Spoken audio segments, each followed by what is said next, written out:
నీవు చేసిన ఉపకారంలో మేము దేన్ని కూడా మర్చిపోకుండా జ్ఞాపకం చేసుకుంటూ మిమ్మల్ని స్తుతించే వారంగా ఉండినట్లు సహాయం చేయండి. ఈ నూతన గృహంలో కొద్ది నిమిషాలు కొద్దిగా మొట్టమొదటిసారిగా మీ వాక్యాన్ని ధ్యానం చేసుకుంటూ మీరే ప్రభు బోధకుడిగా ఉంది. మీ వాక్యము ద్వారా మాతో మాట్లాడి మమ్మల్ని బలపరచమని మా రక్షకుడైన యేసుక్రీస్తు పరిశుద్ధమైన నామంలో ప్రార్థన చేస్తున్నాము తండ్రి. ఆమేన్.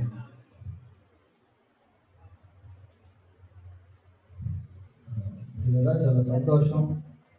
దేవుడు ఆయన మహాకృప చేత మరి స్త్రీలు రాణిని ప్రేమించి వారికి నూతన గృహాన్ని ప్రభు ఇచ్చారు. ఉన్నారా వీళ్ళిద్దరు అక్కడ? స్త్రీలు రాణి ఉన్నారా? బయట ఉన్నారు. రండి లోపలికి రండి.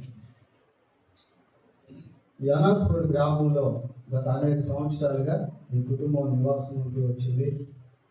మరి వీరున్నటువంటి గృహాలు ప్రారంభం నుంచి గమనించినట్లయితే చాలా చిన్న చిన్న స్థలాలు. ఆ చిన్న గృహంలో మరి ఎంతో కష్టంతో ప్రయాసతో జీవనోపాధిని కొనసాగిస్తూ ఈ కుటుంబం రావడం జరిగింది.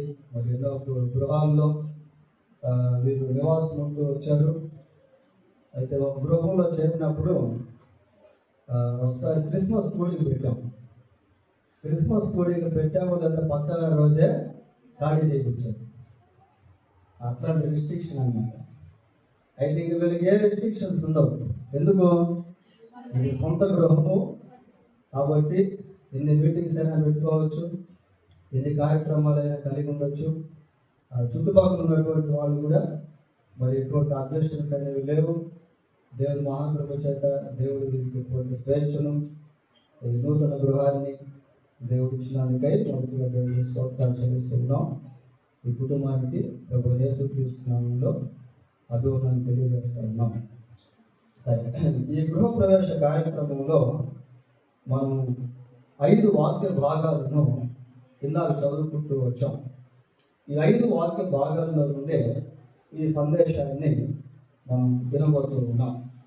ఈ 5 వాక్య భాగాల్లో ఉండే ఈరోజు కొద్ది నిమిషాలు దేవుని వాక్యాన్ని మనం ధ్యానం చేద్దాం. మొట్టమొదటిగా 24వ కీర్తన 7-8 వచనాలు చదువుదాం.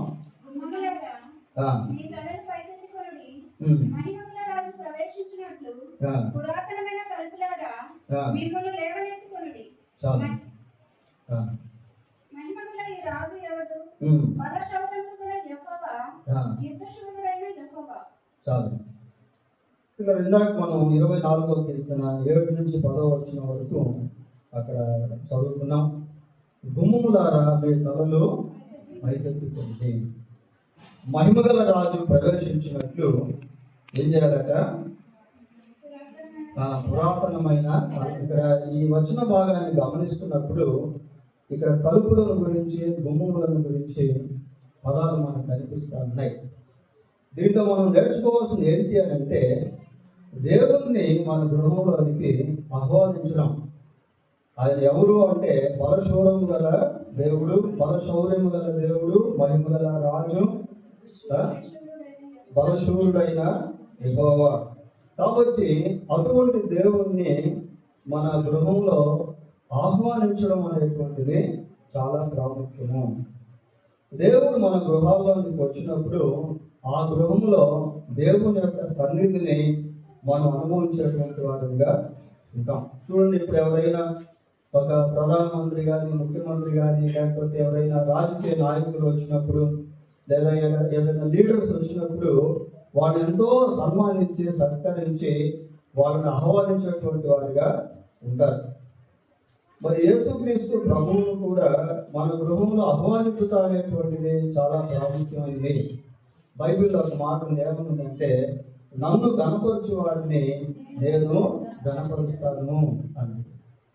కాబట్టి if we say the welcome note to God who wants to come in house, మన కుటుంబంలోనికి ప్రవేశించాలని కోరుతున్నటువంటి దేవుణ్ణి మనం ఆహ్వానించడం అనేది చాలా చాలా ప్రాముఖ్యమైనది.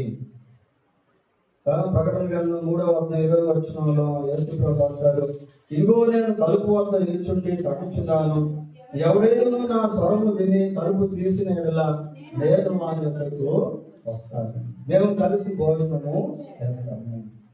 కాబట్టి మన గృహంలో దేవుణ్ణి ఆహ్వానించుట అనేటువంటిది చాలా ప్రాముఖ్యమైనటువంటి ప్రక్రియ. ఒకసారి బైబిల్లో యాయీరు అనేటువంటి ఒక వ్యక్తి ఉన్నాడు. ఆ వ్యక్తి యొక్క ఒకే ఒక కుమార్తె చనిపోవడం జరిగింది.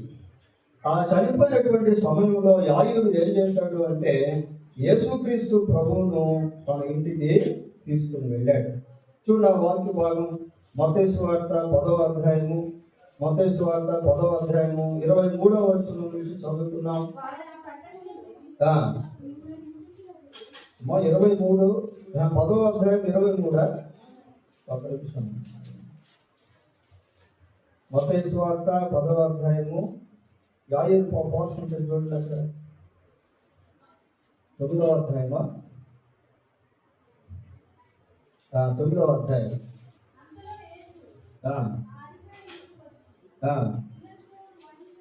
9:23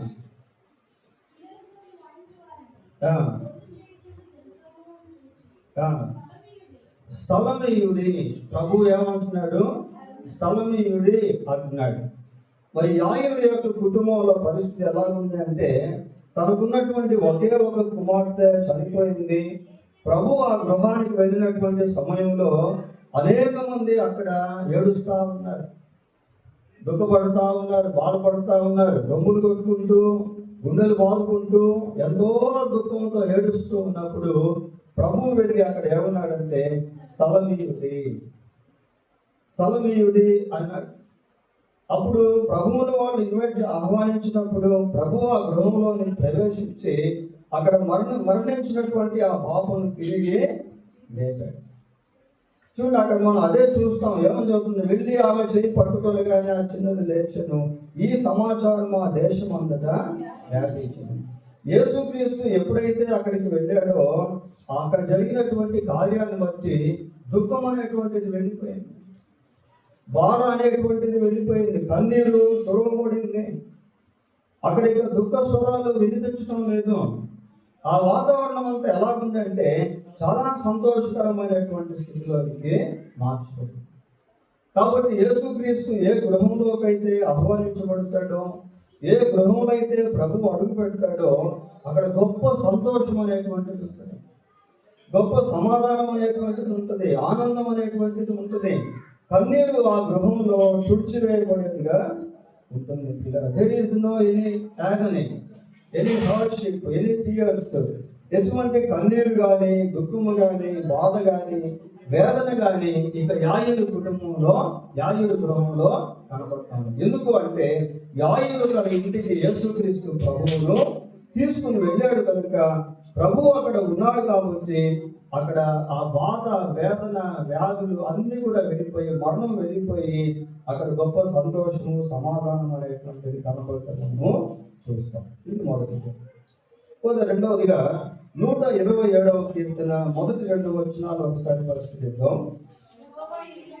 యెహోవా ఇల్లు కట్టించని ఎడల దాని కట్టువారి ప్రయాసము వ్యర్థమే.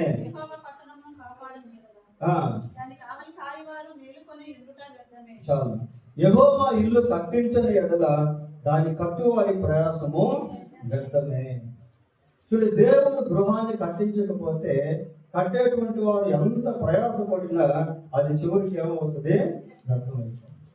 లోకంలో ఎంతో మందికి మరి కనీసం ఇళ్ళ స్థలాలు అనేటువంటివి కూడా లేవు. కొద్దిమందికి ఇళ్ళ స్థలాలు ఉంటాయి కానీ గృహాలు అనేటువంటివి ఉండవు.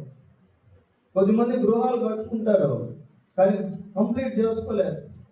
ఏదో సగం గృహం కట్టేసుకొని అక్కడికి వదిలేసి ఆ గోడలు అవన్నీ కూడా అలాగే ఉండిపోతారు. అంటే ఒక స్థలం కొని ఆ స్థలంలో గృహ నిర్మాణం ప్రారంభించి దాన్ని కొనసాగించి దాన్ని ముగించడం అనేటువంటిది ఒక గొప్ప సవాలు. యెహోవా ఇల్లు కట్టించని ఎడల దాని కట్టువారి ప్రయాసము వ్యర్థమే.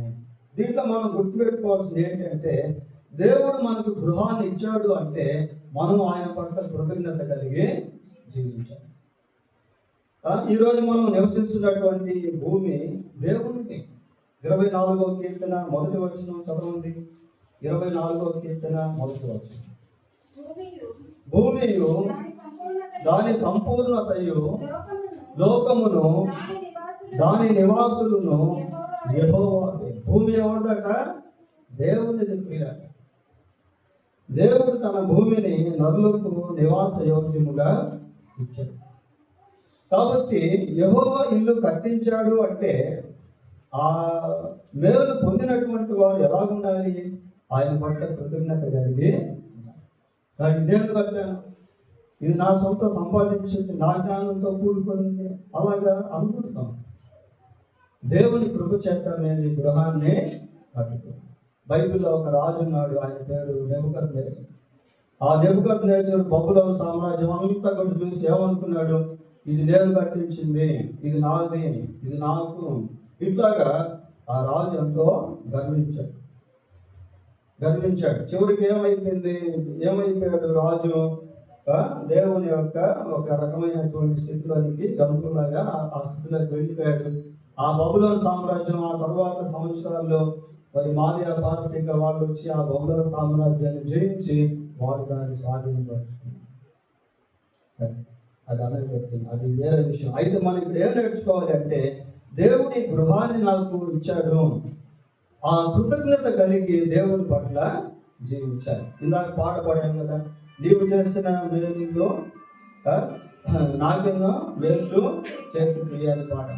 అలాగే 103వ కీర్తనలో కూడా మనం ఏం చూస్తాం? నా ప్రాణమా యెహోవాను సన్నిధించుము, నా అంతరంగమందున సమస్తమైన పరిశుద్ధ నామమును సన్నిధించుము. నా ప్రాణమా యెహోవాను సన్నిధించుము, ఆయన చేసిన ఉపకారంలో దేన్ని కూడా మర్చిపోవాలి.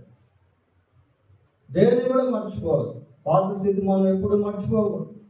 దేవుడు ఇచ్చిన ఆశీర్వాదాన్ని బట్టి దేవుని స్తుతించడం ఎప్పుడూ మర్చిపోకూడదు. దేవుని బట్టి కూడా గర్వించక, దేవుడు ఇచ్చిన ప్రతి దాన్ని బట్టి ఆయన పట్ల కృతజ్ఞత కలిగి జీవించడం అనేది చాలా చాలా ప్రాముఖ్యం. యెహోవా ఇల్లు కట్టించిన యెడల దాని కట్టువారి ప్రయాసము వ్యర్థము. కాబట్టి ఈరోజు మనం ఒక గృహాన్ని కట్టుకున్నాము అంటే దీని వెనక దేవుడు ఎంతో సహాయం చేశాడు అని దేవుని పట్ల కృతజ్ఞత కలిగి జీవించడము చాలా ప్రాముఖ్యము. 13వదిగా సామెతల గ్రంథం 24వ అధ్యాయము. సామెతల గ్రంథం 24వ అధ్యాయము 3-4 వచనాలు చూడండి. జ్ఞానము వలన ఇల్లు కట్టబడును, వివేచన వలన అది స్థిరపరచబడును, తెలివి చేత దాని గదులు విలువగల రమ్యమైన సర్వ సంపదలతో నింపబడును. చూడండి, ఇక్కడ ఒక గృహాన్ని మనం చూడగలుగుతున్నాం. జ్ఞానము వలన ఇల్లు కట్టబడును. ఇది కొంచెం మనకి ఆశ్చర్యంగా అనిపిస్తుంది. అదే ఇల్లు కట్టబడాలి, డబ్బులు కావాలి కదా, వస్తువులు కావాలి కదా, మెటీరియల్ థింగ్స్ కావాలి కదా. అవును, ఇవన్నీ వాస్తవమే. అయితే ఇక్కడ కుటుంబ జీవితం గురించి మనం చూడవచ్చు. జ్ఞానం వలన ఇల్లు కట్టబడును, వివేచన వలన అది స్థిరపరచబడును. అంటే నిజంగా ఇది ఫిజికల్ కన్స్ట్రక్షన్ గురించి చెప్పబడినటువంటి మాటలు కాదు. భౌతికంగా నిర్మించుకున్నటువంటి ఈ గోడలు అట్లాంటి వాటికి సంబంధించినటువంటి భాగం ఇది కాదు. చూడండి, కొన్నిసార్లు మనం గమనించినప్పుడు కొన్ని భవనాలు చాలా సౌందర్యవంతంగా ఉంటాయి.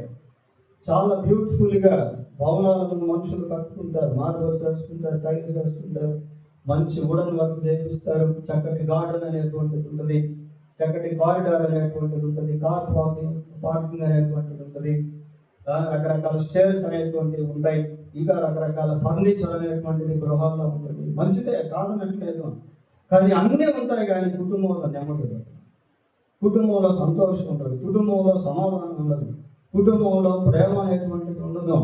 అన్నీ ఉన్నప్పటికీ కుటుంబంలో ఈ సంతోషము, సమాధానము, ప్రేమ, ఐక్యత ఇవి లేకపోతే ఆ ఇల్లు ఎంత బాగున్నా, ఆ గృహంలో ఎన్ని కాస్ట్లీ వస్తువులు, ఖరీదైనటువంటి వస్తువులు ఉన్నా ఆ గృహం ఎలా ఉంటుందంటే ఇట్ లుక్స్ లైక్ దట్. అది ఒక నరకంలాగా.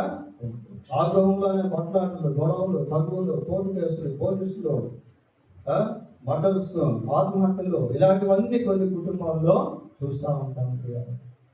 కాబట్టి కుటుంబ జీవితం కట్టబడాలి అంటే మంచి గృహం మనం కట్టుకుంటాం, మంచిదే. ఎందుకంటే అదే టైంలో కుటుంబం కూడా కట్టబడాలి.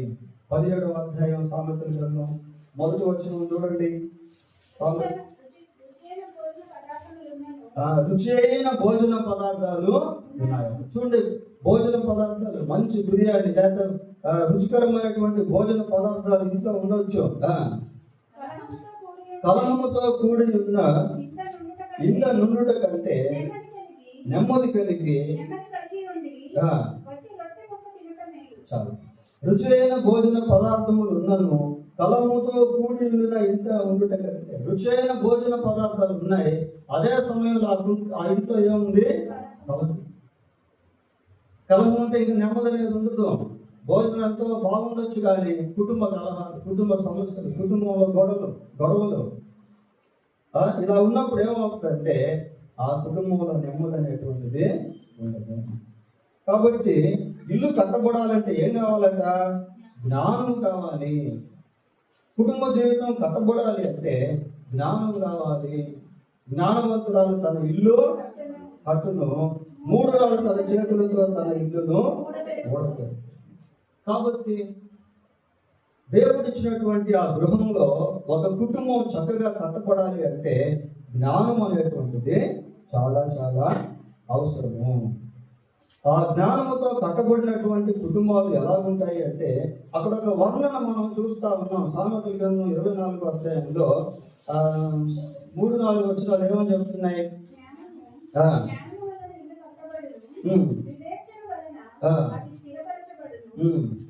తెలివి చేత దాని గదులు విలువ గల రమ్యమైన సర్వ సంపదలతో. తెలివి చేత దాని గదులు విలువ గల రమ్యమైన సర్వ సంపదలతో నింపబడుతుంది. కాబట్టి దేవుడు మంచి గృహాన్ని ఇచ్చాడు, చాలా సంతోషం. అదే సమయంలో మనం ఏం చేయాలంటే ఆ గృహంలో ఒక మంచి కుటుంబ జీవితాన్ని కూడా కట్టుకోవాలి. జ్ఞానవంతురాలు తన ఇల్లు కట్టుకోండి. ఏం జ్ఞానం కావాలి? అసలు ఏంటి? What is the meaning of wisdom and knowledge? అసలు జ్ఞానం అంటే ఏంటి అంటే బైబిల్లో ఒక మాట మనం చూస్తాం, యెహోవా యందు భయభక్తులు కలిగి ఉండుట జ్ఞానమునకు మూలం.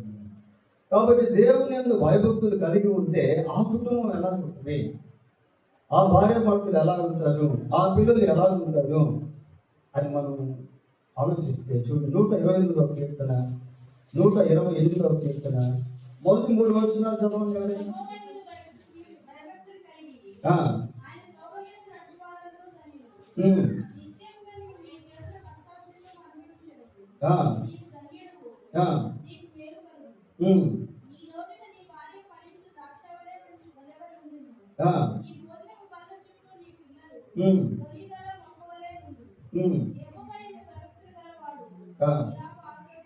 చాలు పిల్లలు చూడండి, యెహోవా యందు భయభక్తులు కలిగి ఉంటే జ్ఞానమునకు మూలము అంటున్నాం. అయితే జ్ఞానమునకు మూలమైనటువంటి దేవుని యందు భయభక్తులు కలిగి ఉన్నప్పుడు ఆ కుటుంబం ఇలా ఉంటుంది. యెహోవా యందు భయభక్తులు కలిగి ఆయన త్రోవల యందు నడుచుకున్న వారందరూ నిశ్చయముగా నీవు నీ చేతుల కష్టార్జితము కష్టపడి సంపాదించి ఆ డబ్బు అనుభవించకపోతే, ఆ డబ్బు కష్టార్జితం అంతా వృధా అయిపోతే ఆ కుటుంబంలో సమాధానం ఉంటుంది, ఆ కుటుంబంలో దరిద్రత అనేది ఉంటుంది, ఆ కుటుంబంలో పేదరికం అనేటువంటిది ఉంటుంది, ఆ కుటుంబంలో కొరతలు అనేటువంటివి ఉంటాయి. కొన్నిసార్లు ఎంతో కష్టపడి డబ్బు సంపాదిస్తాం, సంపాదించినటువంటి ఆ డబ్బును తీసుకెళ్ళి కొంతమంది వ్యర్థపరుస్తూ ఉంటారు. ఆహారం కాని దాని కొరకు వీరు రూపాయలు ఎందుకు ఖర్చు పెడతారు. అయితే ఇక్కడ ఏం చదువుతున్నాము అంటే నిశ్చయంగా నీవు నీ చేతుల కష్టార్జితము అనుభవించు. కష్టార్జితాన్ని అనుభవించడం ఇచ్చినటువంటి కష్టార్జితంలో దేవునికి కూడా కొంత బాగుంటాం. Then we will be blessed.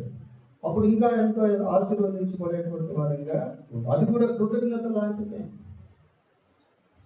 కష్టార్జితంలో దేవునికి ఇవ్వడం, కష్టార్జితాన్ని దేవుని సంఖ్యలో పెట్టినప్పుడు దేవుడు దాన్ని ఆశీర్వదిస్తాడు. కష్టాజీతాన్ని దేవుడు కుటుంబానికి దీవెనకరంగా మారుస్తాడు. నీలోకి నీ భార్య ఫలించు ద్రాక్ష వల్లి వలె ఉండును, నీ భోజనపు బల చుట్టూ నీ పిల్లలు ఒలివ మొక్కల వలె కుటుంబంలో కలిసి జీవించడం, ఐక్యత కలిగి జీవించడం, ప్రేమ కలిగి జీవించడం, కుటుంబ సహవాసాన్ని కలిగి జీవించడం, కుటుంబ సంబంధాలు కలిగి జీవించడం. కాబట్టి మంచి గృహం ఉన్నప్పటికీ మంచి కుటుంబం కూడా ఉండటం చాలా అవసరం. ఎన్నైనా ఇప్పటికి 3 అయినాయి. 4వ దానికి వెళ్దాం. 91వ కీర్తన 1-2 వచనాలు చదవండి. మహోన్నతుని చాటున నివసించువాడే, సర్వశక్తుని నీడను విశ్రమించువాడు,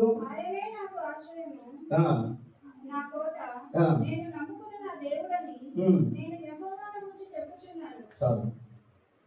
చూడండి, ఈ 91వ కీర్తనలో మరి దేవుని కాపుదల గురించి చూస్తాం. ఏమని చెప్తున్నాడు? యెహో మహోన్నతుని చాటున నివసించువాడే, సర్వశక్తుని నీడను విశ్రమించు. 9వ వచనం, యెహోవా నీవే నా ఆశ్రయము అని.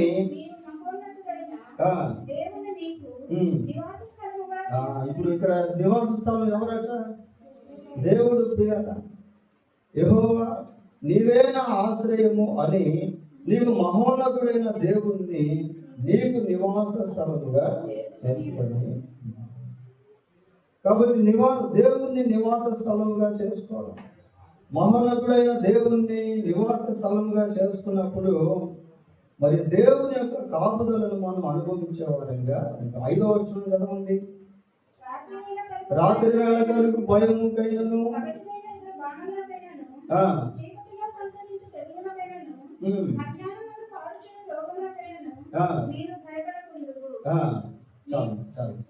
చూడండి, అంటే దేవుణ్ణి మనం నివాస స్థలంగా చేసుకొని ఉన్నప్పుడు దేవుని యొక్క కాపుదలను మనం అనుభవించే వాళ్ళంగా. ఉదాహరణకి యోబుని గురించి ఆలోచన చేసినప్పుడు, యోబు మరి దేవుణ్ణి తనకు నివాస స్థలంగా చేసుకున్నాడు. యోబు యొక్క కుటుంబ జీవితం దేవునిలో కట్టబడింది. కాబట్టి దేవుడు ఏం చేశాడు? యోబుకును, యోబు యొక్క కుటుంబానికి, యోబు యొక్క ఇంటికి, యోబు కలిగిన వాటన్నిటి చుట్టూ ఏమేశాడు?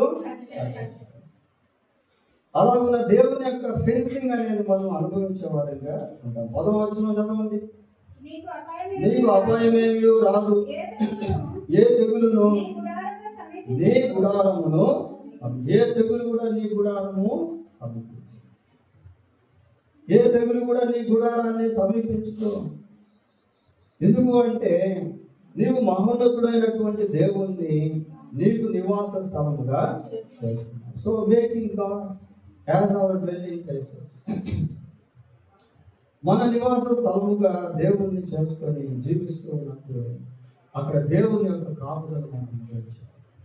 దేవుని యొక్క కంచె మనం అనుభవించేటువంటి వారంగా ఉంటాం. దేవుని యొక్క సన్నిధి మనం అనుభవించేటువంటి వారంగా ఉంటాం. ఎక్కడ 2-3 నా నామమున ఏకీభవించుదురో వారి మధ్య నేను. కాబట్టి దేవుడు ఉంటాడు. ఒక ఇంట్లో కుటుంబ ప్రార్థన జరుగుతున్నప్పుడు, భార్య భర్తలు కలిసి ప్రార్థన చేసుకుంటున్నప్పుడు, లేదా పిల్లలు ప్రార్థన చేస్తున్నప్పుడు they can indulge or experience the presence of God. దేవుని యొక్క సన్నిధిని వాళ్ళు అనుభవించేటువంటి వారుగా. పోతే చివరిగా మనం 5లో చదువుకున్నాం. యోహాను సువార్త 14వ అధ్యాయము 3వ వచనం చూడండి ఒకసారి. నేను వెళ్ళి మీకు స్థలము సిద్ధపరిచిన యెడల నేనున్న స్థలములో మీరును ఉండులాగున మరలా వచ్చి నా యొద్ద నుండుటకు మిమ్మల్ని తీసుకుంటాను. యేసు ప్రభువు ఈ మాటలు చెప్తాను. నేను వెళ్ళి మీకు స్థలం సిద్ధపరుస్తాను. నేనున్న స్థలంలో మీరు కూడా ఉండినట్లు, మీరు నా యొద్ద ఉండుటకు మరలా వచ్చి నేను మిమ్మల్ని తీసుకుంటాను. ఇది ఎక్కడ అంటే పరలోకం. యేసుక్రీస్తు ప్రభువు మరి పరలోకంలో స్థలాన్ని సిద్ధపరుస్తాం. దేవుని యొక్క రాజ్యము, దేవుని యొక్క పట్టణము, మరి దేవుని పట్టణము యొక్క నమూనా బైబిల్లో మనం చూస్తాం. చూడండి, కొన్నిసార్లు ఈ లోకంలో కొద్దిమంది బాగా ధనం కలిగినటువంటి వాళ్ళు గృహాలను మనం విజిట్ చేస్తే అసలు కాలు పెట్టాలన్న భయం అనిపిస్తుంది. అంత అంత నిజంగా వాళ్ళు కట్టుకుంటారు ఆ భవనాన్ని. అటువంటి వస్తువులు ఆ భవనంలో ఉంటాయి. ఈ లోకంలో ఉన్నటువంటి మనుషులే అంత సౌందర్యవంతంగా, అంత అందమైనటువంటి రీతిలో, అంత ఖరీదైనటువంటి వాటితో గృహాలను కట్టుకుంటే మరి దేవుడు కట్టే గృహం ఎలా ఉండేదో ఒకసారి దేవుని యొక్క పట్టణము ప్రకటన గ్రంథం 21వ అధ్యాయంలో మనం చూస్తాం. ఆ ప్రకటన గ్రంథంలో 21వ అధ్యాయంలో కనిపించే దేవుని పట్టణం ఎలాంటిది? Beautiful city that is built by God. దేవుని ద్వారా కట్టబడే ఆ పట్టణము చాలా సౌందర్యవంతమైనటువంటి పట్టణం. ఆ పట్టణము యొక్క పునాదుల గురించి బైబిల్లో చెప్పారు. రత్నములతో పునాదులు ఆ పట్టణానికి వేస్తారు. తర్వాత చదువుకొని 21వ అధ్యాయం పట్టణం దాని గుమ్మములు ముత్యములతో కట్టబడి, దాని ప్రాకారం అంటే ప్రహరీ గోడ ఉంది కదా. ఆ ప్రహరీ గోడ ఎట్లాగంటే ఆ ప్రహరీ గోడ దేనితో కట్టబడింది అంటే సూర్యకాంతపు రాయితో ఆ ప్రహరీ గోడ తగదగా సూర్యకాంతపు రాయితో ప్రహరీ గోడ కట్టబడింది. దాని రాజవీధులు ఎలాంటివి అని అంటే అవి శుద్ధ సువర్ణం, బంగారంతో కూడినటువంటి రాజవీధులు. కోటాను కోట్ల దేవదూతలు ప్రభువుని ఆరాధించేటువంటి స్థలం. కోటాను కోట్ల పరిశుద్ధులు, తేజోవాసులు దేవుణ్ణి ఆరాధించేటువంటి స్థలము. అక్కడ బాధ, వేదన, కన్నీరు, మరణము, దుఃఖము ఇలాంటివి ఏమి కూడా ఉండనటువంటి స్థలము. ఆ స్థలంలో మనం ఆ రాజ్యంలో మనం స్థలం సంపాదించుకోవాలి. నేనుండు స్థలంలో మీరును ఉండులాగున నేను వచ్చి మరలా మిమ్మును తీసుకున్నాను. ఎవరు తీసుకెళ్తాడు అని అంటే ఎవరైతే యేసుక్రీస్తునందు విశ్వాసం ఉంచుతారో, ఎవరైతే యేసుక్రీస్తునందు విశ్వాసం ఉంచి పాప క్షమాపణ పొందుతారో వాడు మాత్రమే దేవుని యొక్క రాజ్యంలోకి నిషేధింపబడింది ఏది కూడా, అపవిత్రమైనది ఏది కూడా అందులో ప్రవేశింపనే. కాబట్టి ఈ లోకంలో మనం ఎంతకాలం జీవిస్తామో మనకు తెలియదు ప్రియాలు. మనము కట్టుకున్నటువంటి గృహాలు శరీరానికి సంబంధించినటువంటివి, కానీ మన ఆత్మకు సంబంధించినటువంటి గృహం ఒకటి పరలోకంలో, అది నిత్యత్వము. ఆ పరలోక రాజ్యంలో మనం స్థలాన్ని సిద్ధపరచుకోవాలి. బైబిల్లో ఒక మాట, ఏ భేదం లేదు, అందరూ పాపం చేసి దేవుడు అనుగ్రహించి మహిమను పొందలేకపోవచ్చు. పాపం వల్ల వచ్చే జీవితము మరి పాపం చేసినటువంటి వ్యక్తి పరలోకంలో ప్రవేశించలేడు. ఆ వ్యక్తి చనిపోతే అతని యొక్క ఆత్మ నరకానికి వెళ్ళిపోద్ది. ఆ నరకం నుండి తప్పించేదానికే యేసుక్రీస్తు లోకానికి వచ్చి ఆయన కన్య గర్భమందు జన్మించి పరిశుద్ధుడిగా జీవించి సమస్త మానవ పాప క్షమాపణ కొరకు యేసు ప్రభు శిలువలో తన రక్తాన్ని చిందించాడు. మరణించి సమాధి చేయబడి సజీవుడై 3వ రోజు తిరిగి. ఎవరైతే యేసు ప్రభువును నమ్ముకుంటారో వాళ్ళు పాప క్షమాపణ పొంది దేవుని రాజ్యానికి వారస్తారు, దేవుని రాజ్యానికి పాత్రలు అవుతారు. వారిని దేవుడు తీసుకెళ్ళేదానికి రాబోతుంది. నేను మరలా వచ్చి నాతో కూడా వాళ్ళు ఉన్నట్టు వాళ్ళని తీసుకెళ్తారు. దశమ రాసిన మొదటి పత్రిక 4వ అధ్యాయం 16వ వచనంలో ఏమని చదువుతాం? ఆర్భాటముతోనూ ప్రధాన దూత శబ్దముతోనూ దేవుని బూరతోనూ పరలోకము నుండి ప్రభు దిగి వచ్చును. క్రీస్తునందు మృతులైన వారు మొదట క్రీస్తునందు చనిపోయినటువంటి వారు అంటే యేసు క్రీస్తునందు విశ్వాసం నుంచి పాప క్షమాపణ పొంది ఆయన రక్తంలో కడగబడి చనిపోయినటువంటి వారు తిరిగి లేస్తారు. ఆ మీదట సజీవులమై నిలిచిండు మనము వారితో కూడా ఏకముగా ప్రభువును ఎదుర్కొనుటకు ఆకాశ మండలమునకు కనుక ప్రియులారా, అక్కడొక దేవుని పట్టణము లేక దేవుని గృహం అనేది ఆ గృహంలోకి మనం కనుక ఈ భూమి మీద మనం ఎంతకాలం జీవిస్తామో తెలియదు, కానీ What we need to prepare for the kingdom of God. దేవుని రాజ్యం కొరకు మనల్ని మనం సిద్ధపరచుకోవాలి. కాబట్టి దేవుడు ఆయన మహాకృప చేత మన జీవితంలో, మన కుటుంబ జీవితంలో, మన ఆత్మ విషయంలో ఆయన ప్రతి మేలు చేసేటువంటి వాడుగా, కాబట్టి ఆ మేలులను జ్ఞాపకం చేసుకుంటూ ఆయన పట్ల కృతజ్ఞత కలిగి జీవించాలి. అదే సమయంలో దేవుడు మనల్ని ఎంత ఆశీర్వదించిన ఆ బ్యాక్గ్రౌండ్ ఎప్పుడు మర్చిపోవాలి, పాత స్థితి ఎప్పుడు మర్చిపోవాలి. దేని బట్టి కూడా గర్వించక, దేని బట్టి కూడా అతిశయించక, దాని విషయంలో దేవుణ్ణి మహిమపరుస్తాం, దేవుణ్ణి ఆరాధిస్తాం, దేవుని పట్ల కృతజ్ఞత కలిగి జీవించాలి. అలాగే ఇవ్వబడినటువంటి నూతన గృహంలో ఒక మంచి కుటుంబ జీవితాన్ని కట్టుకొని ప్రభువును మహిమపరిచేటువంటి వారుగా, మన గృహంలో అడుగు పెట్టేటువంటి వారు, దేవుని యొక్క మేలు పొందేటువంటి వారుగా, అదే సమయంలో దేవుని యొక్క రాజ్యంలో కూడా మనం స్థలాన్ని సంపాదించుకొని ప్రభు కొరకు ఎదురు చూస్తూ జీవించడం అనేటువంటిది మనకు ఆశీర్వాదం. అటు కృప ఇప్పుడున్నటువంటి మన అందరికీ కూడా దేవుడు దయచేయను గాక. చిన్న ప్రార్థన చేసుకున్నాం. ప్రభువైన మా తండ్రి, పరిశుద్ధుడైన మా దేవా, మీకు వందనాలు, స్తోత్రాలు. ఈ 5 వాక్య భాగాల్లో నుండి కొన్ని విషయాలు మేము జ్ఞాపకం చేసుకున్నాం. మా జీవితంలో, మా గృహాల్లో, మా హృదయాల్లో మిమ్మును చేర్చుకునే వారముగా, మిమ్మును ఆహ్వానించే వారముగా ఉంటున్నట్లు కృప దయచేయండి. మా ప్రభువా, ఈ 5 మిమ్మును ఆహ్వానించినప్పుడు ఆ కుటుంబంలో ఉన్న మరణం వెళ్ళిపోయి, ఆ గృహంలో ఉన్నటువంటి బాధ, ఆ గృహంలో ఉన్నటువంటి కన్నీరు, ఆ గృహంలో ఉన్నటువంటి దుఃఖము వెళ్ళిపోయినాయి. ఆ గృహంలో గొప్ప సంతోషం, గొప్ప ఆనందం, గొప్ప సమాధానం చోటు చేసుకున్నాయి. ప్రభువా, మిమ్మును ఆహ్వానించినటువంటి గృహాల్లో అటువంటి సంతోషం, సమాధానం మీరు ఇచ్చే దేవులకు అందుని బట్టి మీకు స్తోత్రాలు చెల్లిస్తూ ఉన్నాం. మా గృహాల్లో, మా జీవితాల్లో, మా హృదయాల్లో మిమ్మల్ని ఆహ్వానించే వారముగా, మిమ్మల్ని కలిగి జీవించే వారముగా మా ప్రభువా మేము ఉండినట్లు దయతో సహాయం చేయమని ప్రార్థిస్తున్నాం. అయ్యా, మీరు గృహం కట్టించకపోతే మేము గృహాన్ని కట్టుకోలేదు నాయన. మా శక్తికి మించిన మేలులు మీరు చేసేటువంటి దేవుడము, అందును బట్టి మీకు స్తోత్రాలు. మీ పట్ల కృతజ్ఞత కలిగి మేము జీవించుటకు కృప దయచేయమని ప్రార్థిస్తూ ఉన్నాం. అలాగే మీ అందరి భయభక్తులు కలిగి మా కుటుంబ జీవితాలు కట్టుకుంటూ ప్రభావ మీరు కనికరించి సహాయం చేయండి. మిమ్మల్ని ఆశ్రయదుర్గంగా చేసుకొని మీ నీడలో మీరు ఇచ్చేటువంటి ఆ ప్రశాంతత, నెమ్మది, కాపుదల అనుభవించే వారముగా ఉంటుంది.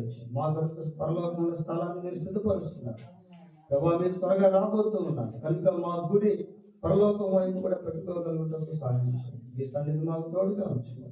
మా ప్రభువైన యేసుక్రీస్తు పరిశుద్ధమైన నామములో ప్రార్థన చేస్తున్నాము తండ్రి. ఆమేన్.